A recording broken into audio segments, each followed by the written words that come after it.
Hello and welcome to the 29th episode of Coffee and Cocktails. I'm your host, Dr. Ann Wand. This month for our Controversies and Contraband series, we have the pleasure of talking with anthropologist and lecturer at Goldsmiths London, Dr. Helen Cornish, who will be talking to us today about the history of modern-day witchcraft. Ooh. Thank you for joining us.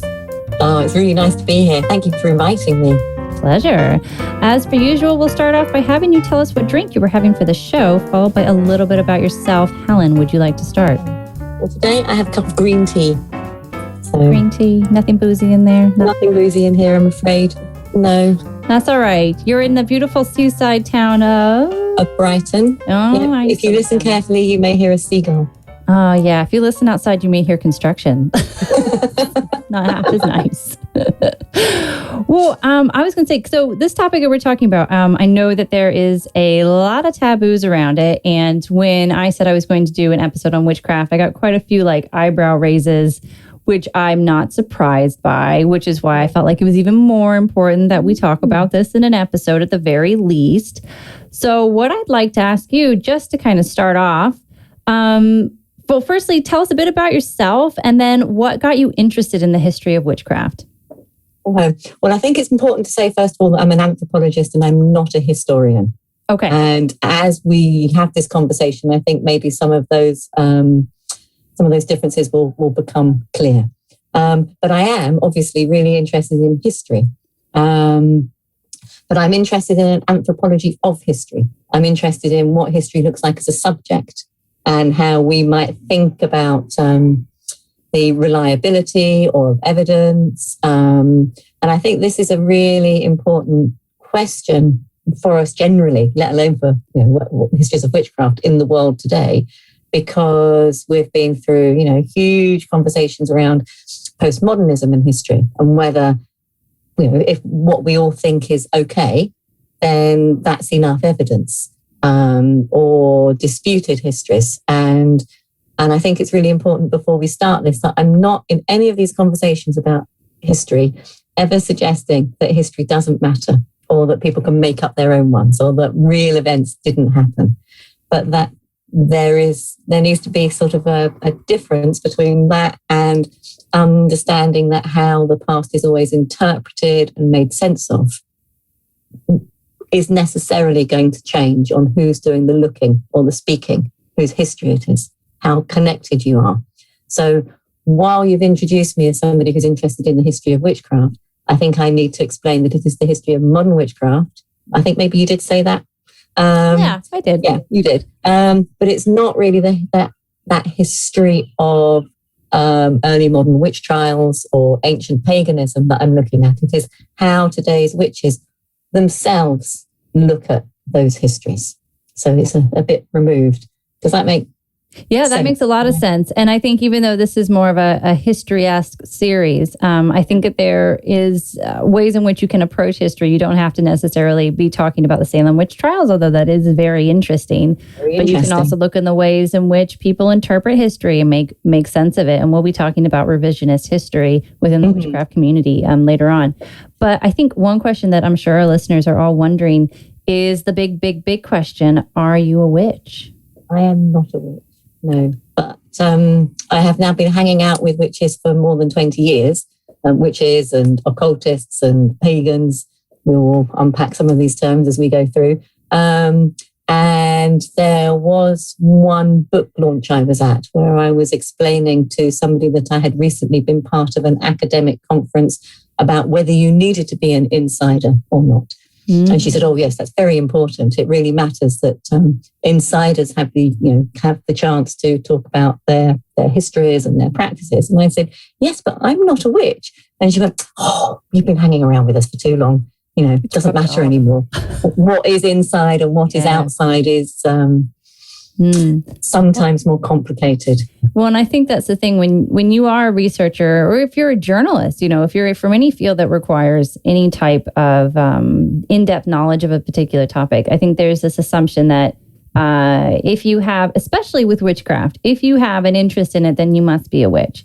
I really like Halloween, but that doesn't make me a ghost. So, I think that it's important for people to understand that, we can have interest in all sorts of things, and that doesn't necessarily, maybe for some people, maybe they grew up in it and so they have that interest. But then for other people, it's because they didn't grow up in it that they find it really interesting, because it's so different than what they're used to, which was definitely the case for myself. So I think it's good to sort of lay that out there. And if we ever get into discussions about insiders and outsiders, we can, we can just take that and run with it, I suppose.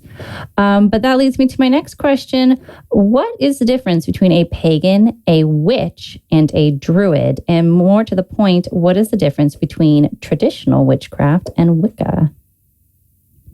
Oh, that is a really interesting question. But can I just say one more thing about the last question? Yeah, go for it. Sure. Well, what I also wanted to add to that is when I started doing my research, I was really interested in historical witchcraft, which is probably why I get a bit confused about some of those early questions. Because I was interested in historical accusations, how the body, how questions around gender were a factor in those. And I was sort of on track to do that kind of research.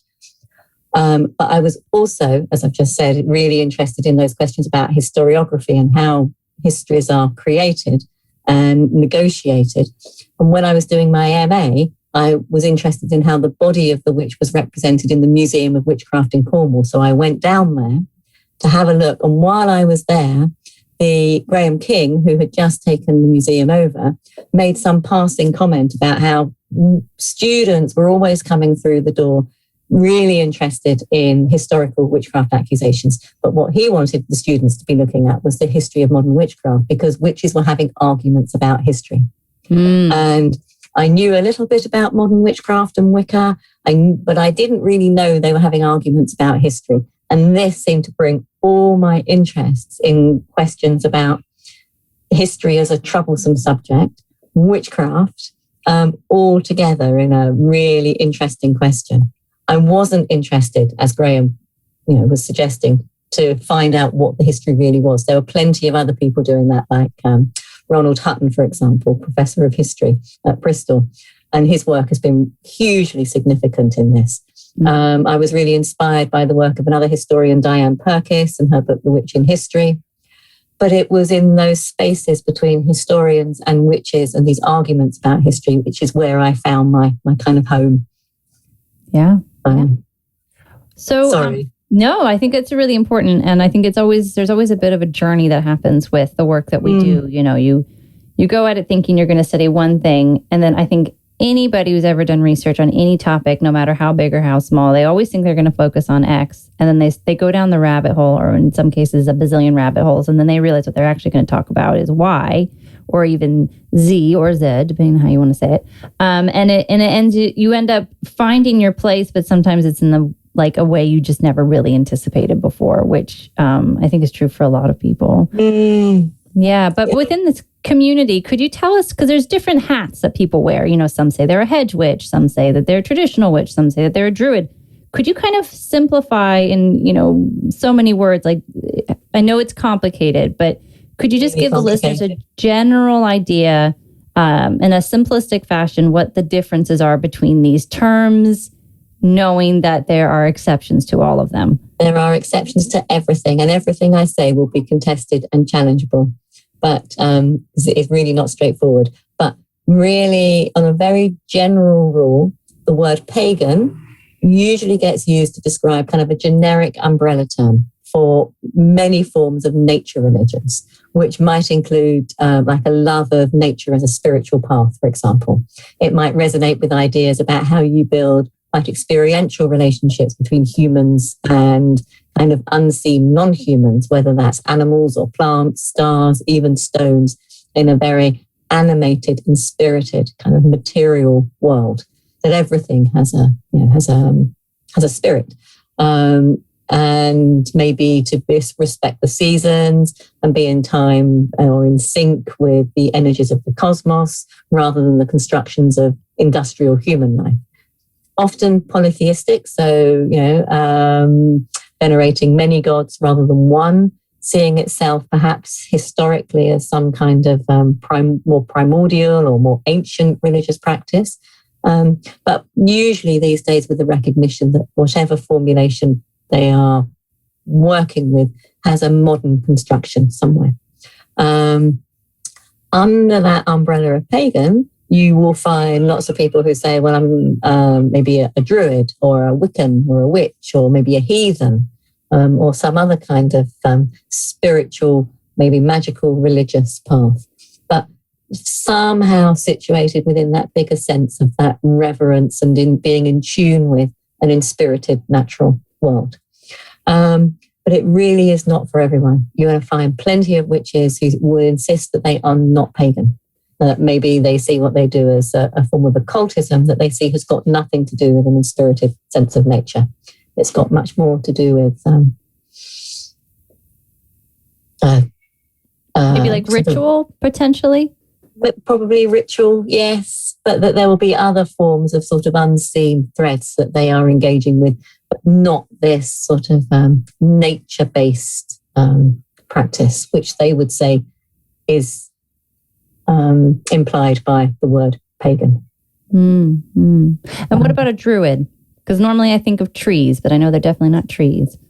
I think that trees are a very potent symbol for many druids, along with the sense of the outside and of nature of the natural world. But I think, we often see the words druid and witch in tandem, perhaps as sort of sub-identifications. That's not really the right word.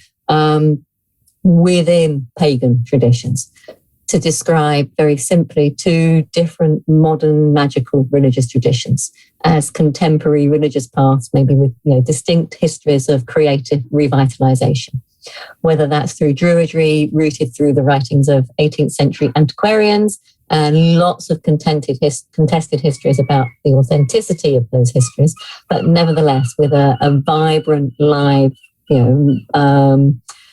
practice today through significant organisations like British Order of Druidry or OBOD, the Order of Ovates, Bards and Druids, for example, with kind of clear training practices and membership kind of so belonging. It's quite extensive. I think what you're trying to say is that it's not just, a pagan is X and a witch is this and a druid is that. It's actually quite an extensive network, and with it that there are just a myriad of interpretations and variants of those interpretations that are all under these big, unknowably big umbrella terms like witch, druid. Yeah. And it's not something that should just be taken for granted, because within that, people are going to have their own interpretations of what that term means to them. Is that correct? Yes. And there'll be plenty of people who will call themselves a druid without having distinct membership of a particular kind of grove or an organization. Just as there are plenty of people who will describe themselves as a witch or as a Wiccan. We'll get to those, without being a member of a secret initiatory-only group. So it's a much kind of more flexible, broader set of practices and religious identities, I think, today. Well, could you tell us a bit then, if we just focus in specifically on witchcraft, which we know is a big term, what this difference is between a traditional witch versus somebody who practices Wicca? What does that mean? Well, again, I think these terms, they really illustrate how complicated some of the terminology, some of the practices, and some of the really rapidly changing perspectives on how things are explained or understood or experienced. Because I think if you asked me this question 10 years ago, 20 years ago, it's going to be a different answer. And certainly the words witch and Wicca for the greater part of the second half of the 20th century. I've just got a bumblebee. It's okay. Don't give him a kiss. He'll leave you alone. Floating around. The words witch and Wicca in the second part of the 20th century were often used as synonyms and will still be used as synonyms, I think, today.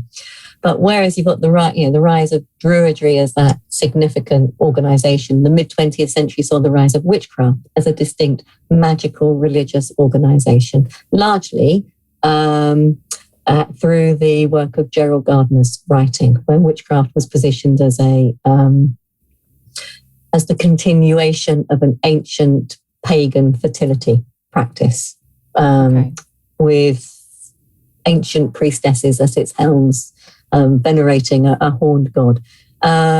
And it tends to be suggested through his writings, through his interviews, through other people writing about Gardnerian witchcraft, that the word Wicca is an ancient word, an old word for the wise, but also that it described this historical form of religious witchcraft. So it meant it could be separated from the accusations of early modern witches. So if you could say of demonic witches. So if you said, well, I'm Wicca or Wiccan, sorry, it might make you seem less of a threat to society, potentially. Yeah. Yes. And it also, for many practitioners, witchcraft practitioners, it now implies a certain formal structure.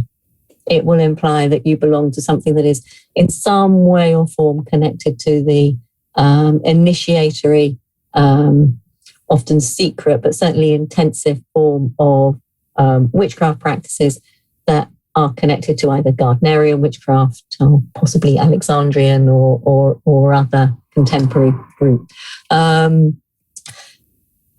This is seen today to be kind of very distinct from the idea of a traditional witch, in Britain at least, which is then seen to be connected to maybe the work of the wise women that we see, or cunning women in British history. This is also a very problematic and difficult history if you are a historian, because those persons did exist, but they are also not really ancestors for contemporary witches. But through the work of traditional witchcraft, that's the kind of practices that they are making connections to.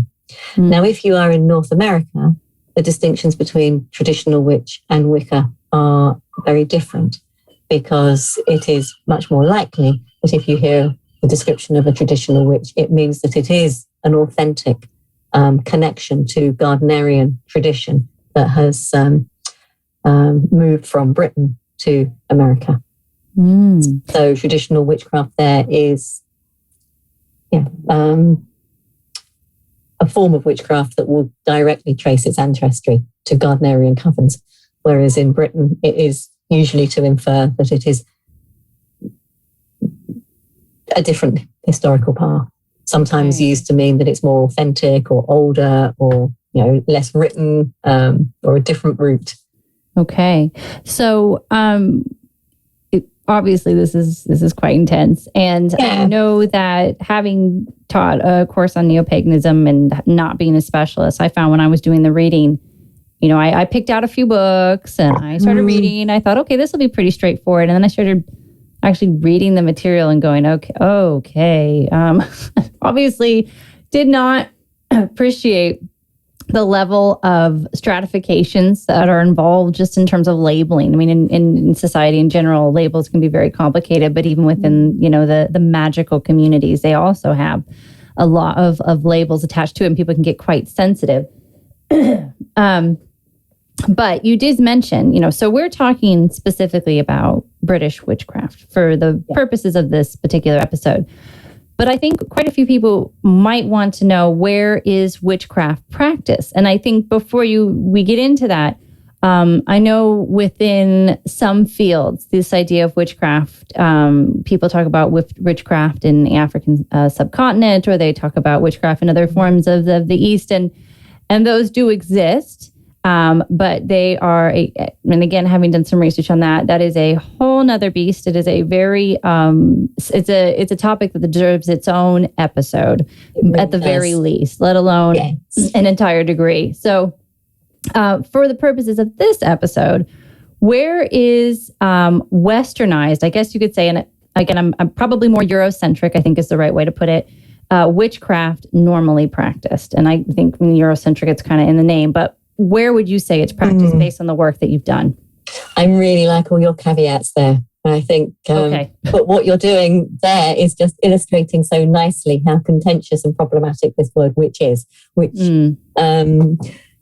lots of these discussions around different labels are also trying to find their way through. So that kind of European, British, religious form of witchcraft practice, where you will find it will depend on kind of what sort of witch you are looking for, or what sort of witch you will encounter. It will depend on whether those people see their practice as religious, or as a craft. They may belong to structured initiatory groups, or work as a solitary. In my work, I've met people who mostly who are kind of somewhere between the two. That often they have started out by being initiated into small groups, but then left and joined other groups, worked informally, sometimes completely the other direction. They've spent a long time working on their own, through reading books, finding information online, standing outside in the woods. And some are quite secret, aren't they? This isn't necessarily something secret that they feel, I think it seems like quite a lot are quite apprehensive about that side of themselves. That they don't necessarily want to dive into the taboo, which we can also get into in a bit as well. I think so, yes. And I think that one of the things that I've had to navigate in my research is that because I wasn't, at least in the first instance, interested in magical practice, I wasn't interested in the details of ritual. I didn't want to become initiate of a secret or an initiatory group, as other anthropologists have done before me, like Norman or Sabina Mayoko. Susan Greenwood, and others. So what I was interested in is how witches talked about history in kind of public and quasi-public places like conferences and pub groups and online and in walking. And in podcasts. They didn't exist back then, but then it's all there now. So I've taken us away from your question. So we're getting just sort of this idea of like being a bit afraid, I think is the right way to put it, to say that they are practicing, So where is witchcraft being practiced? That was your question. Yes. It can be anywhere. You will have groups who will, if we look at the history of Gardnerian witchcraft in 20th century Britain, it looks like that's mostly happening behind the net curtains of suburban English homes. When we read the literature, it's, that is evident, but also you've got a coven in the, Gardnerian coven and he talks about in the naturist camp in Hertfordshire, but the writings of Doreen Valiente, there's lots of stories of running around the woodlands in the south of England on a moonlit night. People practice kind of solitary in their own homes. Maybe they have or if they're part of groups, they will still maybe have a shrine in their houses, but they are equally likely to be meeting on beaches, in the woods, on the moors, in the city parks, or just practicing as an individual while taking a stroll, thinking about the trees, the sky, the moon, the sun, the season, the time of year. It sounds like quite similar to mindfulness in many respects, just sort of being present in the moment. I think that's a very interesting connection. I'll have to think about that one. Yes. Yeah. Well, you did say to us that within modern British witchcraft, they've been having these heated debates about the history of their religious movement for several decades. And you've even said outside of this conversation, 20 years ago, it was very different than from 10 years ago, than from 5 years ago to today. And that this has led to some interesting questions about how, and I put British witches in brackets because everybody's different, but how, as a general rule, many of them have learned to approach and make sense of their past. And I was wondering if you could dive in a bit more and tell us a bit more about that. Yes, and this is like the main core of what I have been interested in, although it leads to lots of other really interesting questions. More than 20 years ago, when I first started doing my field work and spending time with witches and pagans, mostly who called themselves traditional witches or solitary witches, but there were quite a lot of Wiccans in there, witches of different forms. were having a big discussion about what kind of history modern witchcraft had. And that was principally whether or not the, shall we call them the orthodox histories that were written by Gerald Gardner in the mid-20th century, that had followed the work of writers like Margaret Murray, who had said that witchcraft was a continuous religious practice leading right back to antiquity in the form of a pagan fertility religion that was practiced by priestesses, venerating a horned god. Now, this is something that you find in the mid-20th century literature of modern witchcraft. It's something that you find in Margaret Murray's historical work in the early 20th century.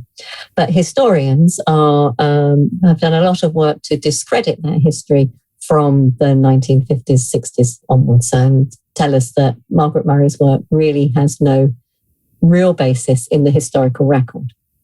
Now, that doesn't stop it from being a really important part of modern witchcraft history, and also being quite core to a lot of modern witchcraft ritual practices. Because while Gerald Gardner is pulling together his organization and the rituals, and he's working on those practices, and there's all sorts of things that are found in kind of folklore and other documents and other kind of ideas around spiritualism and so forth that he brings together. But it doesn't have this, it is really demonstrated that it does not have this long continuous history. But in the 80s and 1980s and 1990s and in the first decades of the 21st century, witches are having an argument about whether or not it is true or not, because lots of them would say, well, witches were demonized, they were persecuted, they weren't writing it down. It was an oral tradition. So it's a problem of the historians' evidence that they have not been able to find traces of it. Of course they wouldn't be able to find it, because it's not meant to have by King James or whomever else. Yeah, so. It's not meant to have a recorded history. So in fact, the lack of evidence is not in itself evidence of a lack of a historical trace. There are plenty of scholars like Margot Adler, Ronald Hutton, who since the 1980s, 1990s, have been writing Ronald Hutton in particular has been writing detailed histories of where the histories of modern witchcraft actually do come from, and traces them across romantic philosophies and Enlightenment movements and 19th century anthropological comparative religions. And so there is this really rich history where he says that modern witchcraft is invented out of all of these different forms of traditions that are rooted in an English magical religious modern pagan practice. And so while witches were having these arguments, more and more often they would be going, okay, we need to, we're looking a bit, some of us are looking or feeling a bit foolish and a bit irrational. And we do have to acknowledge what history really is and what history really has to say. And that the historians tell us that history is not true, and that modern witchcraft is a modern thing.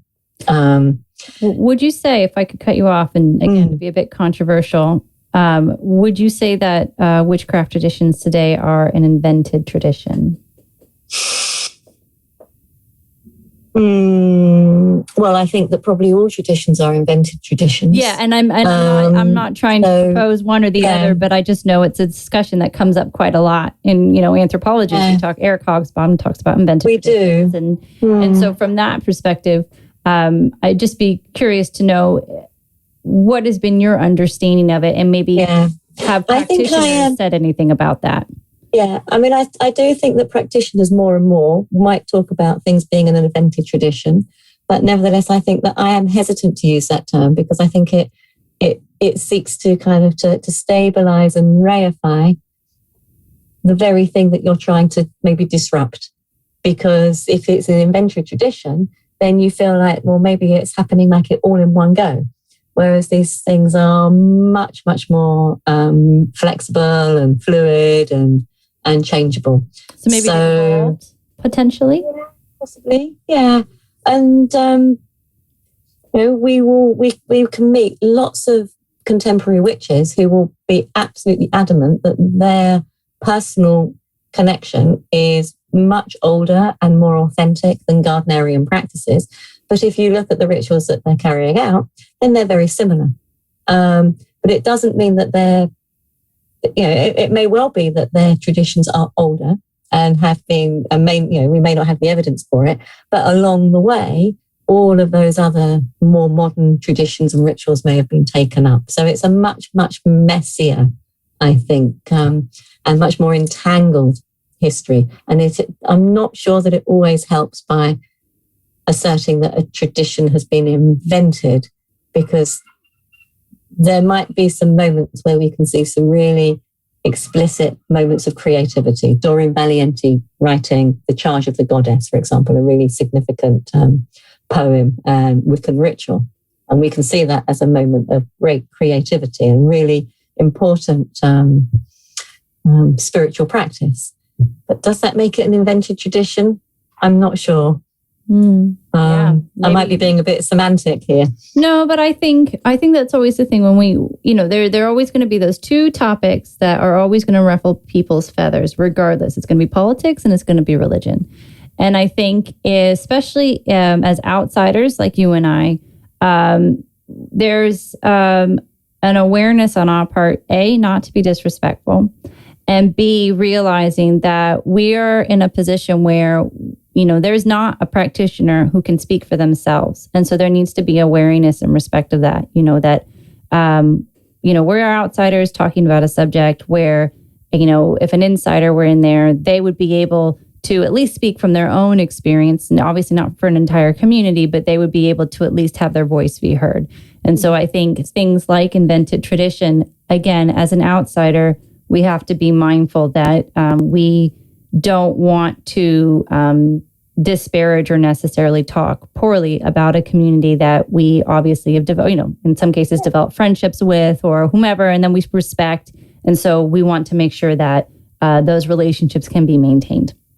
Absolutely, yes. But I think what you're also pointing out in that is that how important it is, which I think is really, really interesting for not just witches, but for many, whether they're magical religious movements or other things, to have a long history. Why is it so important to have a long history? I mean, I don't know the answer to this question, but I think it's really fascinating. If you have a long history, somehow it's more legitimate or more authentic, and that there is seen to be something somehow spurious about being newer or more creative. And I think that's an interesting part. Yeah, I was going to say, do you think that need by I'm not just talking about within the witchcraft community, it can be any community.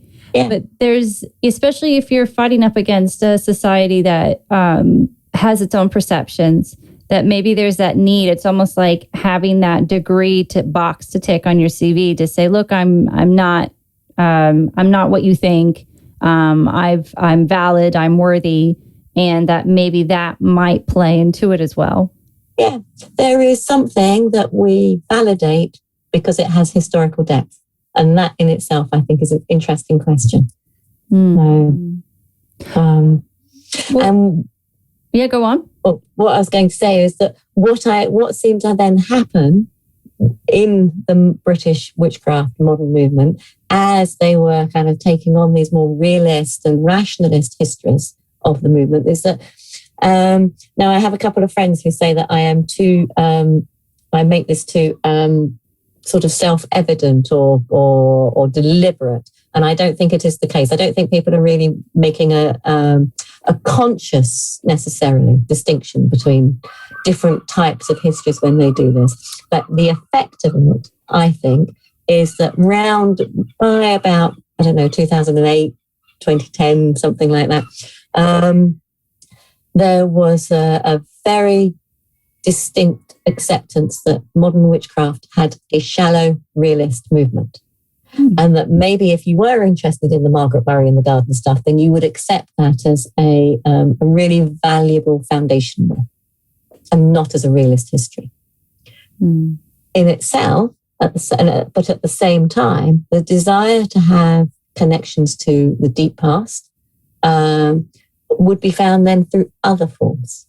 And this is not necessarily a conscious distinction, but then you have like one thing, which is the history of your movement, which is relatively recent, but then you have a history of magical practice or magical consciousness, which is timeless, ahistorical, truly deep, and without any realist or rational history. And whether that is being accessed through walking on a sacred landscape, whether it's through standing at an ancient stone circle, or thinking about the stars or the planetary cycles or the seasons, singing, the idea of drawing on a more oral tradition of thinking about materiality, of ritual objects, or of precious metals, or of plants, or of thinking about how do you contact non-human persons in otherworldly situations, that how do you do those kinds of rituals, that they provide a different kind of historical experience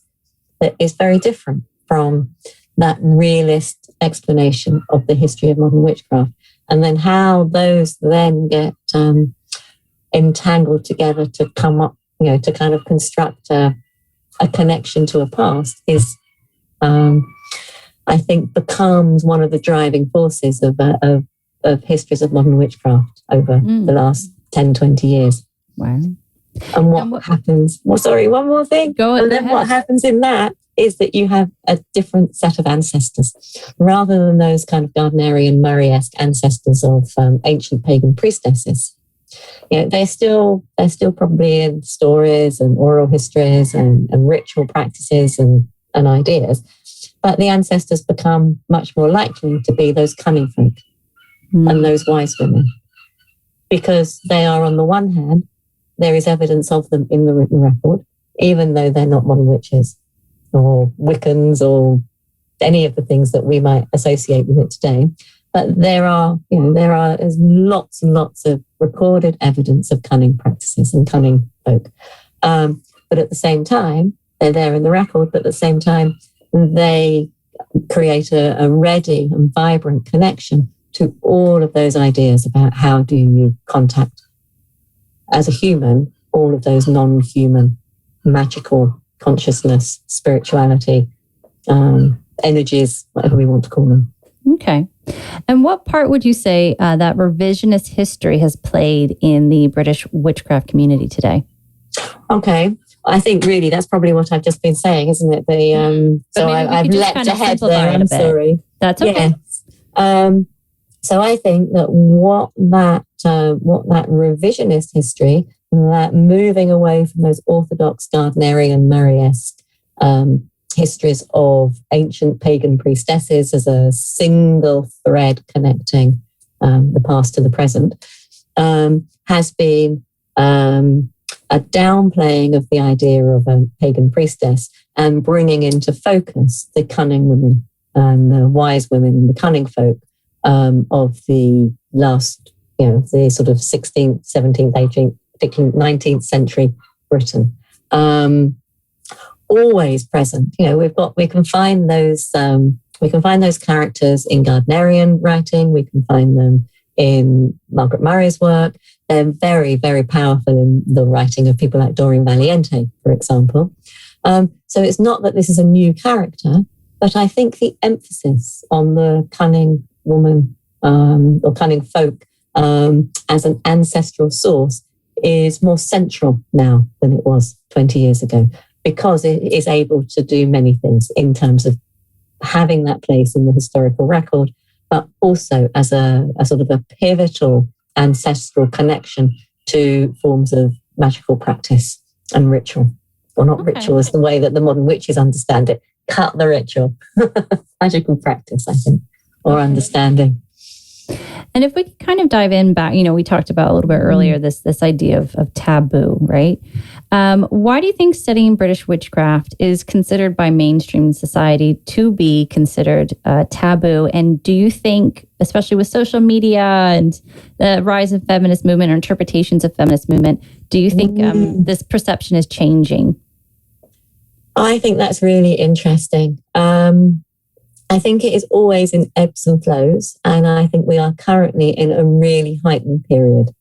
where the witch has become a really strong feminist symbol, and the associations between accusations of witchcraft practices, and feminism are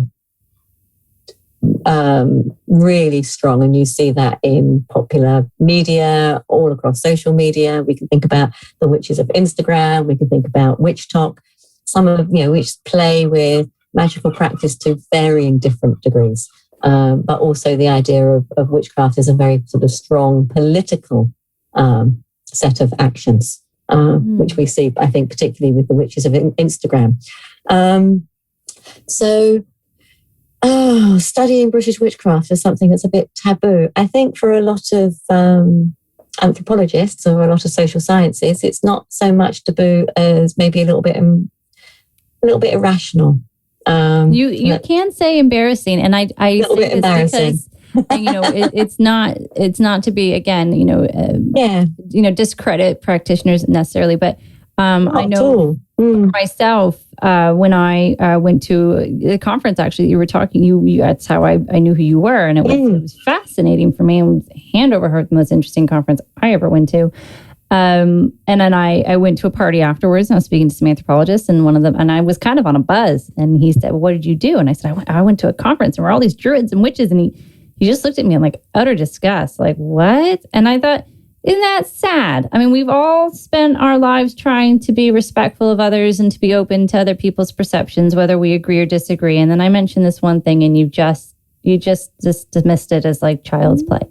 And, again, everyone's entitled to their opinion, but it does seem like within anthropology, and I'm going to be quite honest about this, and it is going to be controversial, there's still very much a colonialist mindset within our field, especially within British anthropology. And it's this idea that it's okay if it comes from African subcontinent, African continent, and if it comes from Asia. But if it comes within our own backyard, A, it doesn't count as culture, and B, it's not that important. And I find that quite troubling, that if we want to step outside of this colonialist mindset, then we need to reassess our interpretations. Again, that doesn't mean you have to necessarily agree. Doesn't even mean you have to like it.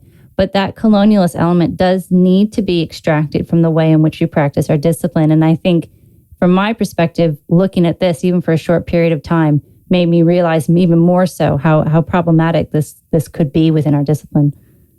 Yes, I think that is really interesting. I think partly it connects to the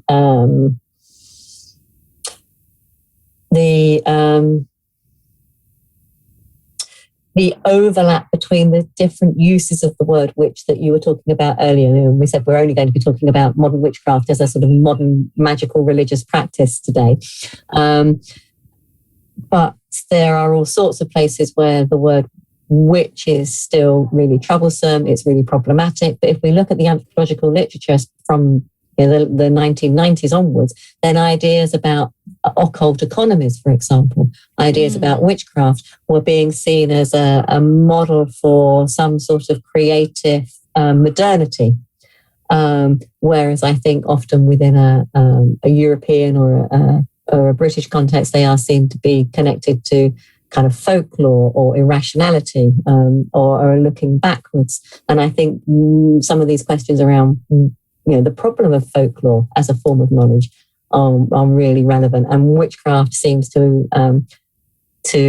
drive some of those connections deeper, I think. Yes, so it becomes something that is often in a 21st century that is ostensibly secular, which although we can see there's so much literature, isn't there, about occulture, and that the world is continually re-enchanted, that the world is not really so secular. But studying modern witchcraft is often seen as problematic. Well, and I think that's the thing. It's like anything we talk about, is rabbit holes. You go in thinking you're going to study one thing, and then you come out and something else. And for me, when I was looking at British witchcraft, I went in thinking I was going to look at ritual and whatever, and I walked out really realizing that actually we've got to decolonialize our discipline, which wasn't at all I was looking at it. And then I found this to be the case when I did research in Europe and realized that, I wasn't as air quote relevant, even though I was talking about segregation, which is extremely relevant. Again, it wasn't in the, so to speak, right continents. And so it wasn't going to be necessarily viewed to the same standard, didn't have that exotic box. And I just find that whole thing quite problematic, quite frankly, when we start really deconstructing our own understandings of, we go into this discipline to question the way society is, and we end up walking away questioning our own discipline and how we've been trained. Yeah. And all of those really important decolonizing conversations are so much to do with those particular categories of thoughts and ideas that are at the center. So absolutely. Yeah. But with respect to your rabbit hole question, I end up, I was very clear at the start of my research that I wasn't really very interested in magic because I was interested in how people thought about history. What I have had to accept, over the years and really learn to understand is how much a magical form of consciousness for many British witches is a really significant historical thread or an evidential thread. So it does challenge some of those ideas, I think. Definitely. Well, could you tell us a little bit, because you did talk about it kind of briefly in the beginning, but could you tell us a bit about the Museum of Witchcraft and Magic in Boscastle in Cornwall, please? Yes, very happily. The Museum of Witchcraft and Magic, if you've not been there, is in the small town of Boscastle on the north coast of Cornwall, right in this little valley. It's on the edge of the craggy coast, you've got the sea. Apparently there are seals. They never come out for me. And when you get there, you're driving down these winding roads over under the overhanging tree. Just in itself, it feels like a quite an enchanting experience. You feel like you are coming downwards into a different kind of world. But it was established in the museum itself was established by Cecil Williamson in the 1940s and 50s. First of all, on the Isle of Man, as the Museum of Folklore and Superstition and Magic. He had Gerald Gardner for a little while as his resident witch. And Gerald could you tell us who Gerald Gardner was? I know you've mentioned him briefly. Okay. For those who have no idea who he is. So, yes, you're absolutely right. Gerald Gardner was would be considered by many to be one of the founding figures of contemporary British or even now global modern religious witchcraft. He was he was a civil servant. He had a very colonial life. And on his retirement, came back to Britain, was also interested in Druidry, was interested in occultism, was interested in weapons. And in his biography has a lot of places where he's talking about how he's meeting magical workers of different kinds.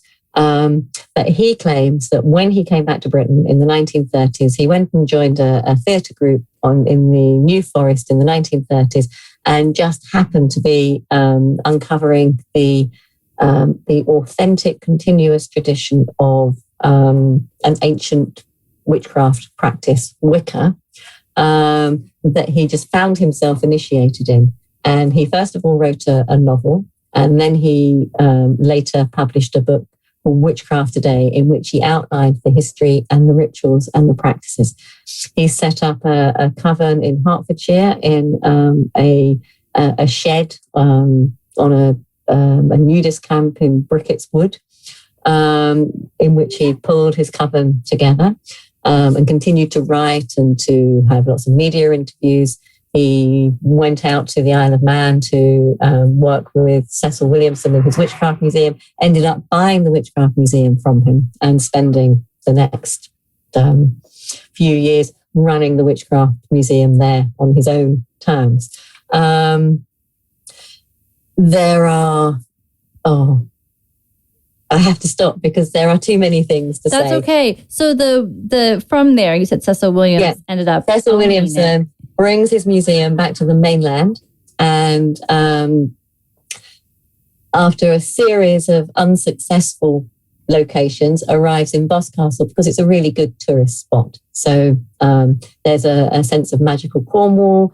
There are various sacred sites around there, or historically significant spiritual sites that I will talk about later, or another time.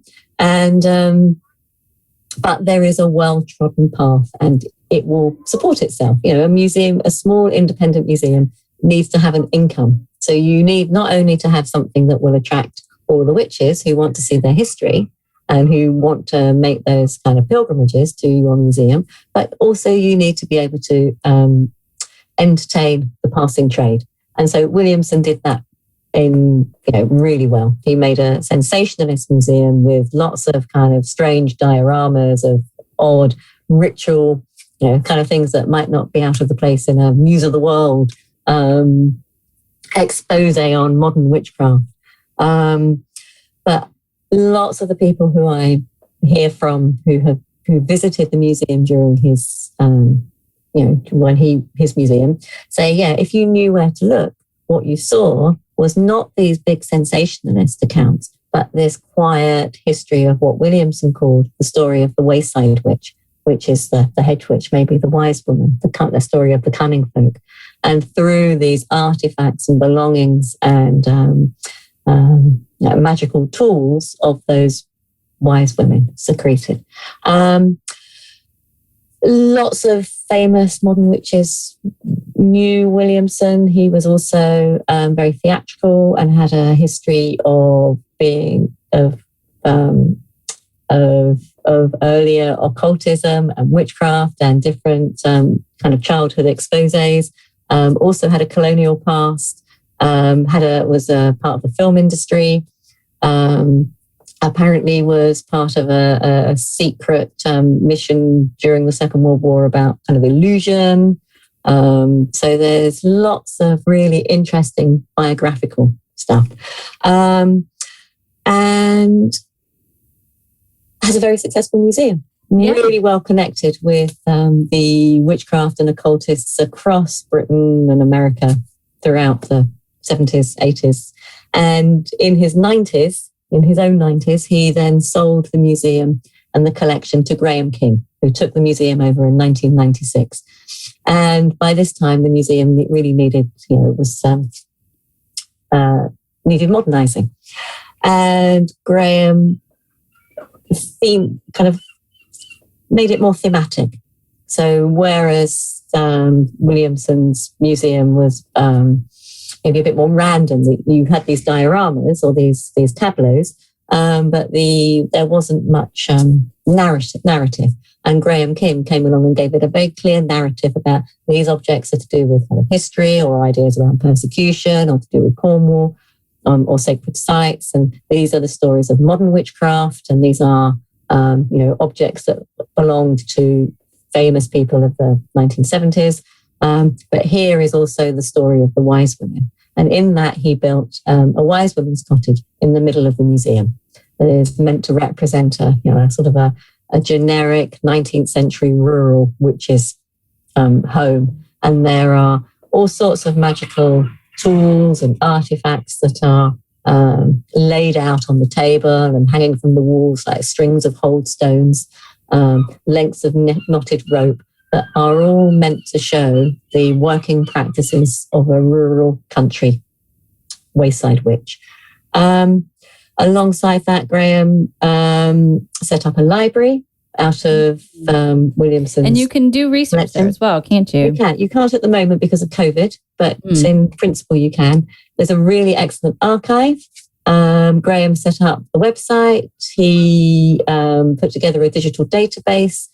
And he was doing this quite a long time ago when large public institutions were proudly showing off that they had digitalized, yes, okay, maybe it's much larger, but maybe they digitalized, 5% of their collection. And he was going, no, with everything we've got, you can see it online. He set up, along with some of the volunteers who helped him with this overhaul, set up a Friends of the Museum organization. So there's lots of changes over that time. In 2013, he handed the collection over to Simon Costin, who was the director of the Museum of British Folklore. which you might be familiar with at the moment because there's been a really interesting exhibition in London between the Museum of British Folklore and the artist Ben Edge called Ritual Britain. So that's another thing that's there. So Simon has just continued to modernise and update. He took out one gallery and created a space for annual exhibitions of different themes. So there's been things about kind of puppets and curses. There have been things about kind of Cornish folklore. And it just continues to be a really successful small micro museum that doesn't have any public funds. It works as a sense of heritage for modern pagans and witches, but who all contribute to that kind of that continuing story of these complicated histories. Wonderful. Well, before we wrap up, could you give our listeners a taste of what you will be talking about in our bonus episode, which will be available to our patrons later this month? Yes, I'm really looking forward to doing this. So thank you again for all of these opportunities to just keep talking. What I'm going to be talking about in my small talk is the uncanny spaces in the land around the Museum of Magic and Witchcraft. And I'll be starting with that idea that when Cecil Williamson arrived there, yes, it was an important tourist spot, but it was also something that he considered to be a very kind of magical landscape through a carved labyrinth in the rocky valley further up the hill, a really important, very tall, tall, deep waterfall. It was a waterfall. A waterfall. It was a very in Necton's Glen, which is considered to be a space where you may encounter otherworldly. And this is in Cornwall near Boston. Both of these are in Cornwall. They are, if you're a very good walker, they are in walking distance of the Museum of Witchcraft. But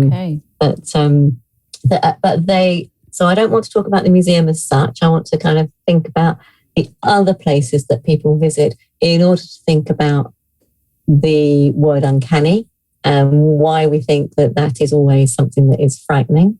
And are there maybe other ways to think about how maybe witches and pagans, but maybe people who don't identify that, think about an inspirited world through particular sites in the landscape. Wonderful. That is going to be very interesting. And with that, that's it from us at Coffee and Cocktails with your host, Dr. Ann Wand. I'd like to thank Helen again for joining us at the studio this afternoon. Additional links to today's topic will be available in the show notes. Also, make sure to head on over to our Instagram page to see pictures of the Museum of Witchcraft and Magic, including photos with yours truly. And if you enjoyed the show, then please remember to like and subscribe and ring the bell if you're listening to us on YouTube, as well as consider becoming a patron. The more you tell your friends about the show, the more episodes we'll be able to create. In the meantime, we'd like to showcase our next CNC winner, where we pick out of a hat a Coffee and Cocktails follower from our social media platforms to win a piece of merchandise, and the winner is Lucy Dobson. Make sure to reach out to us to get your prize. Otherwise, that's it for now. Thanks for listening and have a great week.